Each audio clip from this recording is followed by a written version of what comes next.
మనందరం ఇరాన్ యుద్ధం, మిడిల్ ఈస్ట్‌లో అనిశ్చితి వీటి గురించి మాట్లాడుకుంటున్నాం. అంతకంటే అతిపెద్ద సమస్య, ప్రపంచం ఎదుర్కోబోయే సమస్య నిరుద్యోగం, ఉద్యోగాల సృష్టి అని చెప్పి world bank group president Ajay Banga రీసెంట్‌గా ఒక వార్నింగ్ ఇచ్చారు. మనం ఒక దీర్ఘకాలిక సంక్షోభంలోకి ఎంటర్ అవుతున్నాం. ఒక లాంగ్ టర్మ్ క్రైసిస్‌లోకి ఎంటర్ అవుతున్నాం. ప్రపంచంలో మనం చూస్తే గనక ఒక జాబ్ లాస్ అనేది, జాబ్ క్రియేషన్ అనేది, గ్లోబల్ జాబ్ గ్యాప్ అనేది మనకు బాగా కనిపిస్తోంది. అంతేకాదు వచ్చే 10-15 సంవత్సరాల్లో కొన్ని మిలియన్ల మంది యువత ఉద్యోగాలు లేకుండా ఉండిపోతారని చెప్పుకొచ్చారనమాట.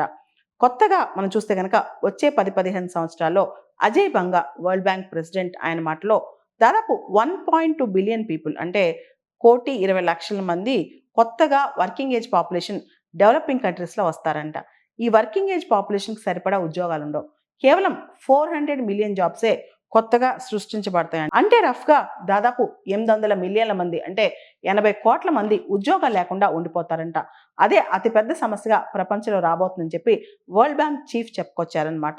ఇదే విధంగా లాంగ్ టర్మ్ క్రైసిస్ ఏదైతే ఉన్నాయో జాబ్ క్రియేషన్ కావచ్చు, క్లీన్ వాటర్ యాక్సెస్ కావచ్చు అంటే పరిశుభ్రమైన నీరు వాటి యాక్సెస్ కావచ్చు, ఎలక్ట్రిఫికేషన్ కావచ్చు ఇవన్నీ కూడా డెవలపింగ్ కంట్రీస్‌లో చాలా పెద్ద సమస్యగా మారనున్నాయి.